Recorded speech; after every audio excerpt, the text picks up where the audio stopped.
ရဲ့အလဲမှာခွေးလေးကောင်ဟာရဲရင်စွာပြေးလာရင်ဒဏ်ရာရစစ်သားတွေကိုရှာဖွေနေပါတယ်။စစ်သားတွေကလည်းသူ့ကိုနောက်ထပ်အသက်တစ်ချောင်းကင်တယ်လို့ကျေးဇူးတင်နေကြပါတယ်။တကယ်တော့ဒီခွေးလေးဟာစစ်ပွဲတွေမဖြစ်ခင်မှာတော့တာမန်လမ်းပြခွေးလေးဖြစ်ပါတယ်။အမှတ်ပုံတွေမှာစားကြရည်လိုက်ဝစ်စားရင်အယိုးတစ်ချောင်းကိုကိုက်ခါပြေးလွှားသွားပါတယ်။ရုပ်တရက်အမေရိကန်စစ်သားတွေကိုငွေကြည့်ရင်းနဲ့အစားအဝတ်ငန်းနေတဲ့သူ့ကိုရိုဘတ်ဆိုတဲ့စစ်သားတစ်ယောက်ကဘီစကစ်မုတ်တစ်ခုလှမ်းပစ်ပေးခဲ့ပါတယ်။ခွေးလေးကရိုဘတ်ရဲ့ကျင်နာတဲ့စိတ်ထားကိုခန်းစားမိလို့လိုက်သွားပါတယ်။1918ခုနှစ်အမေရိကန်နဲ့ဂျာမနီစစ်ကင်းခဲ့ကြပါတယ်။အမေရိကန်တို့ဟာဂျာမန်စစ်တပ်နဲ့ရင်ဆိုင်နေရတဲ့မဟာမိတ်ပြင်သစ်နဲ့အင်္ဂလိပ်တပ်တွေကိုစစ်ကူလွှတ်လိုက်ပါတယ်။ခွေးလေးဟာရိုဘတ်နှုတ်လိုက်ရင်းနဲ့စစ်စခန်းရှိမှတော့တလိษံဝင်ဖို့မရှိလို့ခွေးတို့ဘက်ကနေဝင်ကရိုဘတ်ကိုလိုက်ရှာရင်စပူကန်းတွေကနေပြေးထွက်ကစစ်သားရိုဘတ်နဲ့တွေ့သွားပါတယ်။ရိုဘတ်ကနှင်ထုတ်ပေမဲ့ဘာမှမသိတဲ့ခွေးလေးကငြိမ်နေပါတယ်။တက်ကြကြီးကရန်သူကိုဘလို့တိုက်ရမလဲပြောတဲ့အခါမှာဟောင်းလိုက်တဲ့ခွေးလေးကိုဘဒုခွေးလေးလို့မေးပေမဲ့မသိချင်အောင်ဆောင်နေတဲ့စစ်သားရိုဘတ်ကို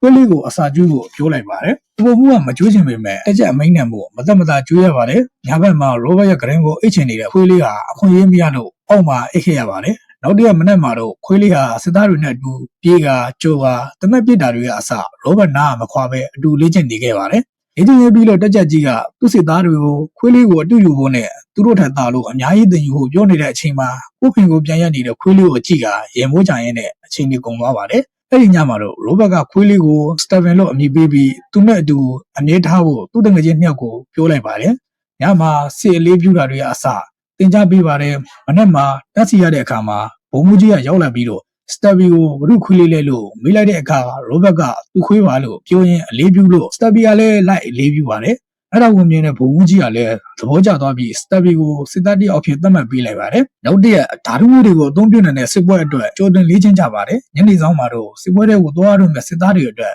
မိသားစုတွေစီစာရေးဖို့နဲ့စတက်ဗီကိုလည်းနေခဲ့ရဖို့ပြောပါတယ်။ညဘက်မှာတော့စတက်ဗီဟာရိုဘတ်တို့လိုက်ချင်ပေမဲ့ရိုဘတ်ကစတက်ဗီကို level ပေးရင်းနဲ့ကြိုးချပြီးစပုံမှုစီအပ်ခဲ့ပါတယ်။စတက်ဗီဟာရိုဘတ်သွားတာကိုငေးကြည့်ရင်မနေနိုင်တဲ့အဆုတ်မှာကျိုးကိုကိုက်ဖြတ်ကပောက်ခါသွားတော့မဲ့လက်ထားကိုအမိရတက်ခဲ့ပါတယ်။လက်ထားကစစ်သားတွေဟာတင်းမို့ကိုတက်နေတာကိုတွေ့တဲ့စတက်ဗီကတော့ခိုးလိုက်သွားရင်းနဲ့ရိုဘတ်ကိုလိုက်ရှာပါတော့တယ်။သားတွေအိမ်ကြီးဆောင်နဲ့ရောက်တဲ့အခါမှာရိုဘတ်ရဲ့ဖက်နှက်ကိုရှာတွေ့သွားပါတယ်။စတက်ဗီဟာရိုဘတ်ကိုတန်းတက်လိုက်ပါတယ်။အန်းတင်သွားတဲ့ရိုဘတ်တို့သုံးယောက်ကလည်းခွေးလေးကိုဝတ်ဖို့ကြိုးစားရမှာအမှုကြီးနဲ့တွေ့ကဘဒုခွေးလေးလဲလို့မေးလိုက်ပါတယ်။ရိုဘတ်ကလည်းခွေးလေးကဥပါဒလိုက်လာတာဖြစ်ကြောင်းရှင်းပြပါတယ်။အမှုကြီးကလည်းခွေးလေးရဲ့အပြုအမူကိုသဘောကျပြီးစစ်သားအဖြစ်သတ်မှတ်ပေးလိုက်ပါတယ်။ရိုဘတ်တို့ပါတဲ့ရန်ကြီးတစ်ဖွဲ့ဟာပြင်သစ်ရဲ့ရှေ့တန်းစစ်မြေပြင်ကိုရောက်ရှိခဲ့ပါတယ်။စတက်ဗီဟာရောက်တဲ့နေ့မှာပဲအစာတောင်းကြနေတဲ့ကြော့ကိုလိုက်လံဖမ်းဆီးခဲ့ပါတယ်။နောက်တဲ့တာယာတဲ့မနက်မှာတော့ဘုံမှန်တွေနဲ့အတူအနိဋ္ဌာယုံတွေနဲ့ပြန်လည်ဖုံးခဲ့ပါပြီ။စတက်ဗီရသူတွေကိုရှာဖွေရင်းဂျာမန်တွေရဲ့ပြစ်ခတ်မှုကိုဂရုစိုက်နေရပါတယ်။နေ့လည်ကစားချိန်မှာတော့ပြင်းသစ်စပုံမှုက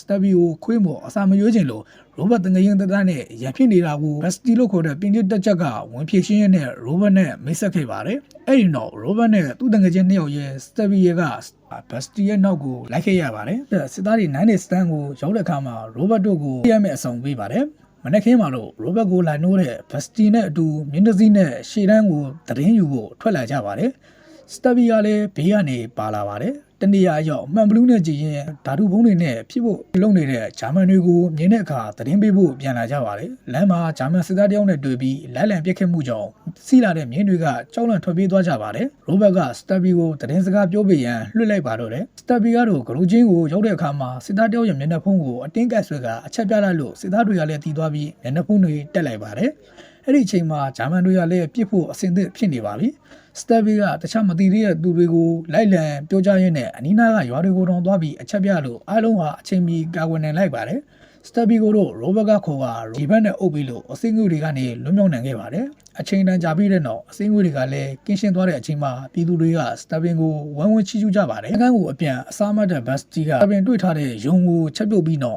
အတူမြောက်ဝေစားကြပါတယ်။ယုံချက်ကိုစားနေတဲ့စတက်ဗီကိုရိုဘတ်ကလေဘက်ကနေဆွဲခိုရင်းဘတ်စတီနဲ့အတူတောင်ပေါင်းတစ်ခုမှာထိုင်နေပါတယ်။ဘတ်စတီကစီရော့ကြီးမပါတဲ့စေးတံကိုခဲရင်သူ့မိသားစုဘုံကိုပြကသူကပြင်သစ်ရဲ့အတော်ဆုံးစပုံမှုတယောက်လို့ပြောလိုက်ပါတယ်။အဲ့တော့တယောက်နဲ့တယောက်အင်ကိုလွှမ်းတာတွေရင်ဖွင့်ကြပါတယ်။တက်ချက်ဘတ်စတီကအမေရိကန်တွေရောက်လာလို့စစ်ပွဲကြီးအမြန်ပြီးတော့မယ်လို့ယုံကြည်နေပါတယ်။နောက်တစ်ရက်မှာတော့ရှေ့တန်းမှာဒဏ်ရာရသူတယောက်ကိုစတက်ဗီကတွေ့ပြီးအားလုံးဟာညီညွတ်စွာကယ်တင်လိုက်ပါတယ်။နောက်ထပ်အသက်တစ်ချောင်းကိုကယ်နိုင်ခဲ့ပါပြီ။ 1918ခုနှစ်ဧပြီလမှာရိုဘတ်တို့ဟာစစ်မြေပြင်အသစ်ကိုသွားဖို့ပြင်နေကြပါတယ်စစ်ပရိတိုက်ပွဲဟာပထမကမ္ဘာစစ်မှာကြီးဆုံးတိုက်ပွဲဖြစ်ခဲ့ပြီးထမင်းချက်နဲ့စစ်တပ်သားတွေပါဝင်ရောက်တိုက်ခိုက်ရတဲ့တိုက်ပွဲလေးဖြစ်ပါတယ်ရှေ့တန်းရောက်တဲ့ရိုဘတ်တို့ဟာစတဘီရဲ့အာယုံခံမှုကြောင့်ဂျာမန်တွေအသေးခံတိုးဝင်နေတာကိုသိသွားကြပြီးတော့အသင့်ပြင်ရင်တိုက်ခိုက်ကြပါတော့တယ်စတဘီရဲ့အကူအညီနဲ့ဂျာမန်စစ်သား3ယောက်ကိုအရှင်ဖမ်းမိခဲ့ကြပြီးစတဘီကတော့နားရောက်လာတဲ့ဘုံကိုအားလုံးဘေးကင်းအောင်ကိုက်ချပြီးတော့ပြေးပါတယ်ဘုံပေါက်ကွဲပြီးအပြက်စီးတွေကြားလဲနေတဲ့စတဘီကိုရိုဘတ်ကကေတင်ခဲ့ပါတယ်စစ်တပ်သားကစတဘင်ကိုခွေ့မှုမကူသားခြင်းပေမဲ့သူ့ကြောင့်လူများအန်ဒီကင်းခဲ့တာကိုသိပြီးကားပေါ်တင်ဖို့ခွင့်ပြုလိုက်ပါတယ်ခဏအကြာရိုဘတ်ရဲ့တငယ်ချင်းရှယ်ရိုဒါလည်းဒဏ်ရာရပြီးကားပေါ်တင်လိုက်ရပါတယ်စစ်ပွဲဟာပုံမပြင်းထန်လာတဲ့ယာဒီဥရုနဲ့အတူရိုဘတ်တယောက်သူ့ခွေးလေးစတဘီကိုမှန်းနေပါတယ်အဲ့နောက်ဂျာမန်တွေအင်အားပြန်ကြီးမားလာပြီးရိုဘတ်တို့ဟာနောက်ပြန်ဆုတ်ခဲ့ရပါတယ်နေ့နေ့ကင်းတနေရာမှာတော့မိခင်တရင်ကပြန်ခုလို့ဘက်စီတယောက်လည်းနောက်တန်းကိုပြန်သွားရပါပြီရှေ့ထဲမှာရိုဘတ်တယောက်ကသူ့တငယ်ချင်းတယောက်နဲ့တာတိုက်ပွဲဝင်ရပါတယ်တိုက်ပွဲပြင်းထန်ပြီးရိုဘတ်တို့ဟာစစ်ပလေးကိုပြန်သိမ့်ပိုက်နိုင်ခဲ့ပါတယ်တညမှတဲ့ညတညမှာရိုဘတ်ဟာလည်းအိမ်အတွက်စာရင်းနေရင်းနဲ့သူ့တငယ်ချင်းနဲ့အတူအားငယ်စွာရှိနေပါတယ်တစ်ဖက်မှာတော့စတဘီဟာမကြမ်းမာသေးပေမဲ့ပြန်လေသက်သာလာတဲ့အတွက်ရှေ့တန်းကိုပြန်လာကရိုဘတ်ကိုလာရှာပါတော့တယ်ရိုဘတ်ဟာလည်း1928ခုနှစ်ပြင်းထန်ငှက်ဖျက်ကယောဂဆိုကြောင်းကုသမိကဝေနာခံစားနေရပါတယ်စတဘီဟာရိုဘတ်ကိုလိုက်ရှာနေရင်းနဲ့အားကုန်လဲသွားပေမဲ့ကြိုးသားထကဆက်လက်ရှာဖွေပါတော့တယ်ညဘက်အချိန်မှာစတဘီဟာရိုဘတ်ကိုတွေ့သွားပါတော့တယ်စိတ်ကြနေတဲ့ရိုဘတ်ဟာစတဘီကြောင့်ငှက်ဖျားကနေပြန်လည်သက်သာလာပါတယ်တရက်ရိုဘတ်နဲ့သူ့တငယ်ချင်းအော်ဆင်ရဲ့စတဘီနဲ့အတူပြင်သစ်ရဲ့ပါရီမြို့ကိုအလဲသွားဖို့ရထားပေါ်တက်နေတဲ့အချိန်မှာတက်တာလို့ပြန်ရောက်လာတဲ့ရူရှာတာလေးပါလာခဲ့ပါတယ်ပါရီကိုရောက်ပြီးငေးမိုးနေချိန်မှာဖွင့်ကြောင်းတဲ့အော်ဆင်နဲ့ရူရှာတာလေးကော်မလေးနှစ်ယောက်နောက်လိုက်သွားချိန်မှာစတဘီနဲ့ရိုဘတ်ကတော့ရေချိုးအနားယူနေကြပါတယ်အစာဘက်မှာအမြင်မကြည့်တဲ့ပြင်သစ်တို့ဟာရိုဘတ်တို့ကိုဝမ်းဝဲကုန်ပြုကြပါတယ်အဲ့ဒီနောက်ရိုဘတ်နဲ့စတဘီကပါရီရဲ့အထင်ကြီးနေရာတွေမှာဓပုံရက်ခါရှောက်သွားပြိုပနေကြပါတယ်1918ခုနှစ်စက်တင်ဘာလမှာတော့ပထမကမ္ဘာစစ်ကြီးပြီးဆုံးတော့မယ်ဆိုတဲ့သတင်းနဲ့အတူညအမောင်အောက်မှာတော့ရိုဘတ်တို့ဟာပုံနေကြပါတယ်ရုတ်တရက်စတဘီယာဂျာမန်တရှူကိုကိုက်ခါတိုက်ခိုက်နေတဲ့အချိန်မှာရိုဘတ်တို့လာပြီးဖမ်းဆီးပါတယ်နောက်တရက်မနက်မှာတော့စတဘီကိုတက်ကြက်ကြီးယာတို့အဖြစ်တိုးမြင့်ပေးပြီးရိုဘတ်ကတော့တက်ကြက်ယာတို့ကိုဒါတိုးမြင့်ပေးပါတယ်အဲ့ဒီအချိန်ဂက်စတန်ပြန်ရောက်လာပြီးတော့စတဘီနဲ့ရိုဘတ်အတွက်ဂုဏ်ပြုပေးပြီးမိခင်တက်ရင်ကိုပြန်ပို့ပေးဖို့ဓာတ်ပုံရလိုက်ပါတယ်သတင်းစာတွေထဲမှာတော့တက်ကြက်ကြီးစတဘီရဲ့ဆွမ်းသားမှုတွေဟာသတင်းစာခေါင်းစဉ်မှာပါလာခဲ့ပါပြီ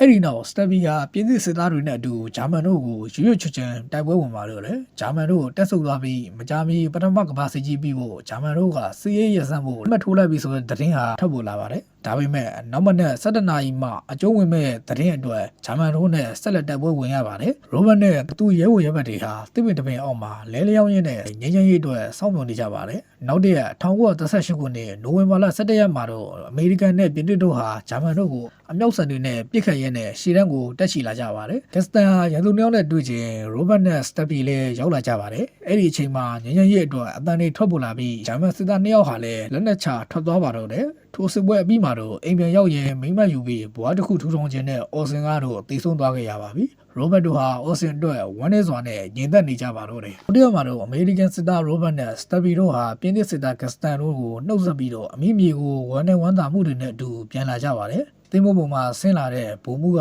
တက်ကြက်ကြီးစတဘီကိုကားပေါ်တင်ကရိုဘတ်နဲ့ရှယ်ရူဒါတို့ဟာလည်းပြည်သူတွေရှေ့မှာဂုဏ်ယူစွာရရင်နဲ့ဓာတ်ပုံရခံခဲ့ပါတယ်စတဘီဟာ1926ခုနှစ်လောက်မှာတက်ကြီးယောဂါနဲ့သဘာဝအတန်းတည်ဆုံးသွားပါတယ်